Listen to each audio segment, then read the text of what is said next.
Hello, welcome back to my channel. Today I'm going to read chapter 41 of David Walliams' Grandpa's Great Escape. So, here we go.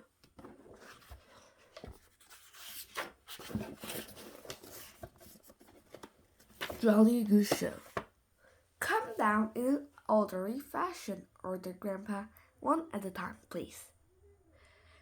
As the first elderly inmate abseiled down, Jack remarked, "But I thought they were all fat pills to keep them asleep." "Yes, they were, but I shared all my Smarties." "You did ask for rather a lot." The boy felt a wave of panic crush over him. "But how many of you kept escaping tonight?" Jack's grandpa sighed.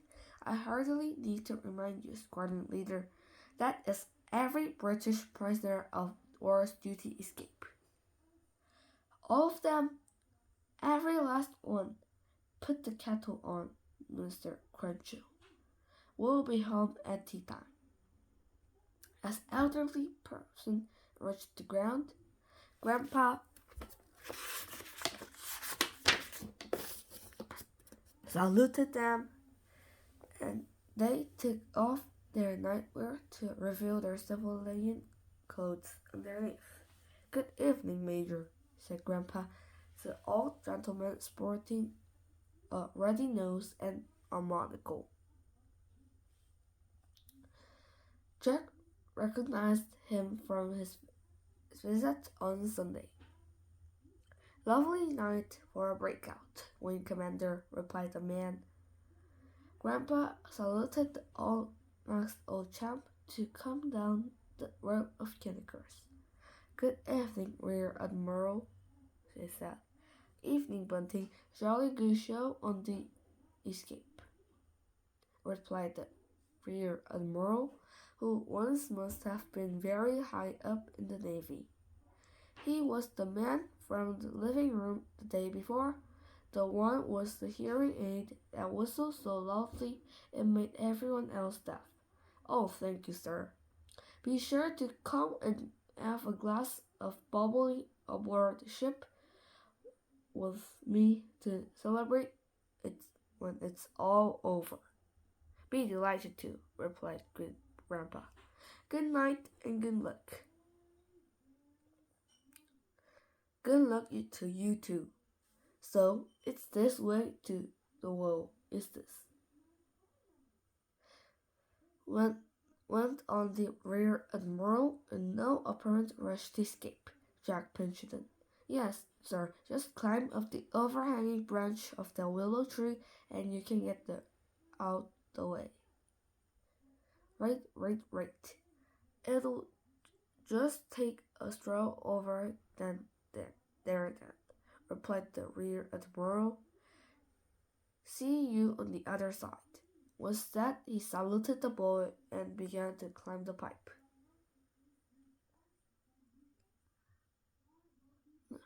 Light his pipe. "Maybe wait until you are all over the wall until you smoke your pipe, sir," suggested Jack.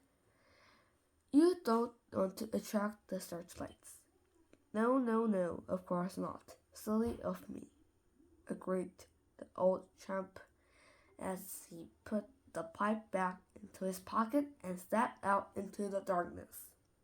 Suddenly, something of an uproar went coming from the roof.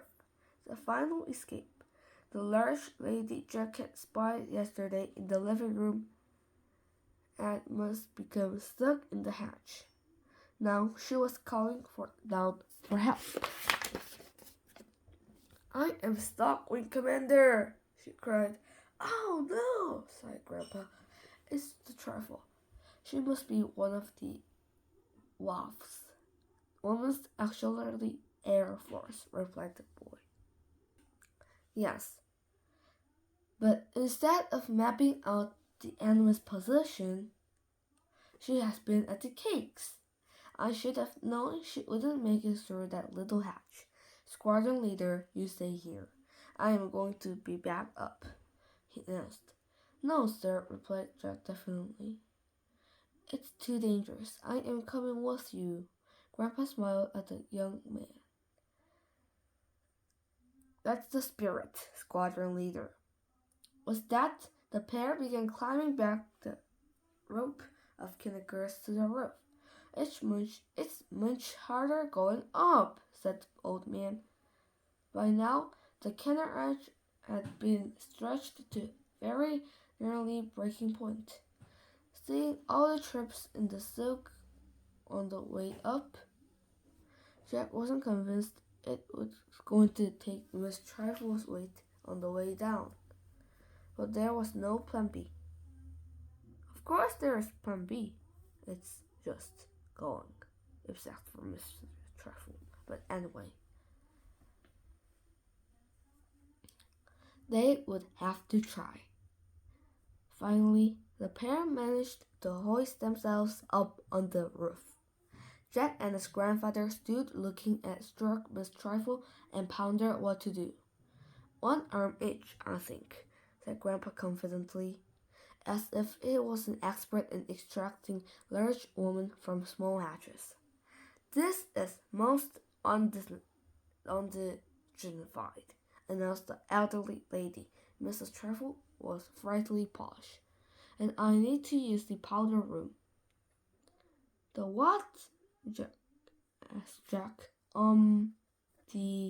The convenience, replied the lady.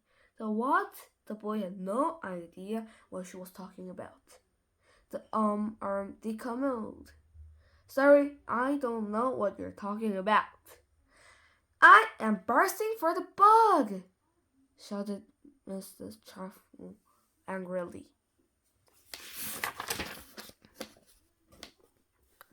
Oh, sorry. It'll have to wait for a moment, Trifle, said Grandpa. First, we have to get you out from this hatch.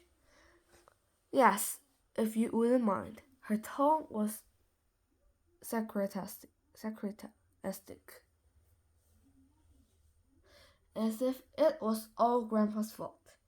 It was certainly wasn't his fault that the old lady spent a lifetime eating cake. But there was no time to go into all that now. If only we could get someone up in the rear end to push. Oh, charming, complained the posh lady loudly. You make me sound like a broken down bus.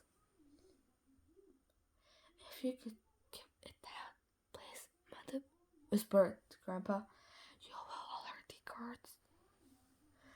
I won't say another word. Still a little too loudly for Jack and Grandpa's liking. Ready, squadron leader? Asked the old man. Ready, sir, replied the boy. Grandpa and Jack took an arm each. Take the strain, squadron leader, said Grandpa. Now on 3, heave. 1, 2, 3. Heave! Nothing. The lady did not budge an inch. That is not of my ideas as a nice night out, said Mrs. Trifle, helping nobody. Again, ordered Grandpa. 1, 2, 3. Heave! Still nothing. Next time someone asks me to join them on an escape, please remind me to politely decline, muttered the lady, mainly to herself. I only said yes for the 3 smartest. Well, let's go, announced Grandpa. 1, 2, 3, heave! This time, somehow, Miss Trifle managed to slide down the hatch and back into the Twilight Towers. Well, thank you very much, complained the old dear. Now I'll be stuck here forever. What on earth are you going to do, sir? Pleaded Jack. We are never going to get her free at this time, and time is running out. Okay. Let's stop here. Bye-bye. That was all for today. And tomorrow on the next video, I'm going to read chapter 42, Brushes on the Bottom,